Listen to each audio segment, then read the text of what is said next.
Salut tout le monde! Aujourd'hui à Top Jeux, je vais vous faire mon top 10 des meilleurs jeux Djeco qu'on a joué. Parce qu'en fait, on a joué à 31 jeux Djeco depuis le début. Il y en a certains que je garde dans ma bibliothèque, mais il y en a qu'on adore vraiment, vraiment et que j'aimerais vous recommander. Les jeux Djeco, pour moi, je pense que tout le monde devrait avoir un jeu Djeco dans sa collection, tout simplement parce que d'abord, le boîtier, il est de très bonne qualité, les cartes, ils ont des beaux designs, le prix très très abordable, c'est des jeux qui durent 5, 10, 15 minutes maximum et ça, c'est vraiment, vraiment le fun. Donc moi, je dis, il faut absolument un jeu Djeco dans votre collection. Par contre, c'est pas tout le monde qui aime le même genre de jeu, donc j'ai essayé un petit peu d'en trouver dans certaines catégories. Donc, je voulais vous parler des catégories que j'ai faites. D'abord, j'ai joué à 4 jeux des 7 familles de Djeco, donc Foldingo, Navy Family, Mini Monster et Mini Family. Malheureusement, pour moi, le jeu des 7 familles, oui, c'est un jeu qui fonctionne bien. Par contre, avec tous les autres jeux que Djeco a fait, j'ai pas gardé aucun jeu des 7 familles dans mon top 10. Ensuite, il y a une autre catégorie qui s'appelle la catégorie de déduction où on trouve Oudor Dodo et Mystery Star. Malheureusement, eux non plus, ils font pas partie de mon top 10. Par contre, vous pourrez aller voir, ils sont quand même très très intéressants. Donc, les autres catégories de Djeco, alors on a des jeux de bataille. Donc, j'ai joué à Bataplouf, Batameu, Batanimo, Bataflash et Batawaf. Donc, je vous garde un petit secret pour ça. Ensuite, 3 jeux de mémoire, donc Grimace, Tip Top Clac et Sardine. Ensuite de ça, il y a des jeux d'observation et de vitesse, donc Mosquito, Spin Monster, Iboufou, Whisty Twist et blablabla. Et tous les autres, je les ai mis dans une catégorie un peu miscellaneous, là, autre si on veut. Donc, on a Yam Junior, Pouet Pouet, Diamoniac et Pirate Attack, Tic Tac Toe, Mikado, Recto Verso, Bisou Dodo, Piu Piu, Méchant Loup, Solitaire et Animove. Donc, ça fait les 31 jeux. C'est sûr que je vais vous en parler de 10, mais si vous avez envie d'aller choisir un jeu des 7 familles, par exemple, vous pourrez aller les trouver. Pour les jeux des 7 familles, faites bien attention. Il y a différents âges qui sont adaptés à différents niveaux. Donc, vous irez voir chacun des vidéos individuellement pour savoir lequel vraiment s'applique à votre enfant et à l'âge de votre enfant. Alors, sans plus tarder, voici mon top 10. Donc, en 10e position, c'est Tic Tac Toe. C'est un que je garde dans ma bibliothèque. J'adore jouer à ce petit jeu-là. C'est sûr que des fois, ça peut être frustrant parce que oui, on pige les cartes de son adversaire, mais moi, au contraire, je trouve ça tellement intéressant. Où est-ce qu'il y a beaucoup de stratégies, beaucoup plus que le jeu de tic-tac-toe qu'on connaît habituellement. Donc, je trouve que Djeco a vraiment réinventé le jeu de tic-tac-toe avec ce petit jeu-là. Le fait qu'on peut enlever des lignes, qu'on peut enlever une section de cartes, c'est vraiment, vraiment beaucoup plus le fun que le jeu traditionnel. Je trouve que c'est un jeu qui prend pas beaucoup de temps, qui est très simple à expliquer. En fait, tout le monde connaît, même les petits-enfants connaissent le jeu de tic-tac-toe et ont joué à ça. Donc, en réinventant ça et en rajoutant des difficultés, je trouve que Djeco, ils ont marqué un bon point pour Tic-Tac-Toe là-dessus. Alors, en 9e position, c'est Yams Junior qui l'emporte. Et la raison, c'est que je crois que ce jeu-là, c'est le premier jeu que tout enfant devrait avoir pour commencer à s'introduire aux jeux de société. Je le trouve magnifique. C'est un mix du Yahtzee et du bingo. C'est vraiment, vraiment intéressant. Les pièces sont magnifiques. Les dés, c'est des gros dés, des grosses images. C'est un jeu magnifique pour débuter. Donc, pour nos 4 ans, je dirais, super jeu que vous devriez avoir à la maison. En 8e position, c'est Mosquito. Et attention, je dis bien Mosquito à 3 joueurs parce que je trouve que c'est la meilleure façon de jouer à ce petit jeu-là. Mosquito, j'adore les composantes. Alors, Djeco fait beaucoup de jeux de cartes. Mosquito a des composantes additionnelles, un moustique, une pomme, une fleur. Je trouve ça super intéressant. Oui, il y a la partie vitesse. Oui, c'est pas tout le monde qui aime les jeux de vitesse. Par contre, je le trouve magnifique ce jeu-là. Donc, cartes, et on se dépêche vitesse, donc observation, rapidité et association. Donc, c'est un jeu qui est magnifique, magnifique à jouer pour tous nos enfants. En septième position, c'est Sardine. C'est un jeu de mémoire. Je trouve ça génial.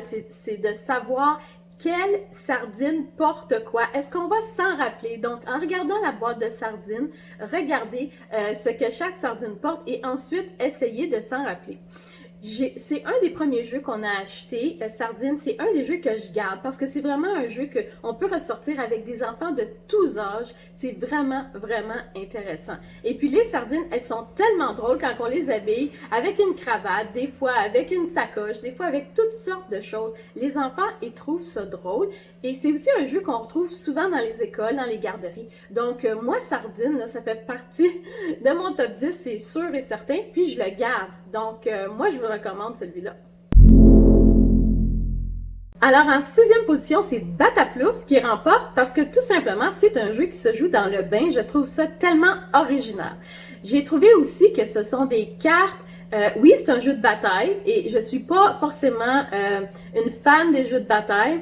Par contre, le fait d'être dans le bain, le fait que les cartes ne se mouillent pas et qu'on peut les jeter dans le bain, le fait qu'il y ait des poissons, je trouve ça génial. Et avec ces cartes-là, comme je vous l'ai proposé dans la vidéo, donc allez voir la vidéo plus détaillée, mais on peut imaginer toutes sortes d'autres jeux avec ces cartes-là. Elles sont magnifiques, les couleurs magnifiques. Et puis, les enfants, ils s'amusent à se courir, si on veut, dans le bain et à essayer d'attraper les animaux marins. Donc, moi, Bataplouf, j'ai été très, très impressionnée de ça. En cinquième position, c'est Grimace. En fait, ça fait pas si longtemps qu'on a joué à ce petit jeu-là et on a tellement ri, en fait, d'essayer de faire des grimaces. Et je pense que pour les enfants, des fois, faire des jeux un peu fous et puis de se libérer, mais ça fait partie des jeux de mémoire. Alors, c'est vraiment intéressant que Djeko a mélangé les grimaces avec le jeu de mémoire. Et ça, moi, j'ai trouvé ça très intéressant. C'est aussi un des seuls jeux qui contient des photos d'enfants. Donc, je crois que les enfants peuvent vraiment se reconnaître là-dedans et faire des grimaces, quoi, sans se faire chicaner par les parents. Donc, moi, j'ai beaucoup, beaucoup aimé Grimace. C'est sûr que c'est un jeu qui demande des équipes. Donc, souvent, à 4 joueurs, c'est pas toujours facile de se trouver 4 joueurs. Mais si vous y arrivez, là, moi, je trouve que ça vaut vraiment la peine. Donc, c'est pour ça que Grimace est en 5e position. En 4e position, c'est Pirate Attack et Diamoniac. Dans le fond, les deux parce que ce sont exactement le même jeu. Dans le fond, Pirate Attack, c'est plus pour les garçons. Donc, pirate, bateau de pirate, pièces d'or, etc. Alors que Diamoniac, on a la version château, diamant, fée et donc ça, c'est plus intéressant pour les petites filles. Par contre, c'est exactement le même jeu, c'est exactement le même principe, la même façon de jouer.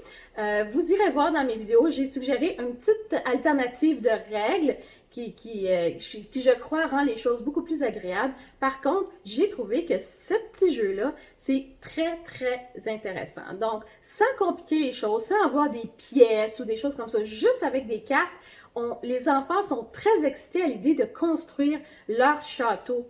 Donc, c'est vraiment, vraiment intéressant pour ça. Puis, il y a une composante, si on veut, j'achète des morceaux de château, je peux perdre avec les sorcières ou je peux perdre avec les pirates. Donc, il y a vraiment une belle...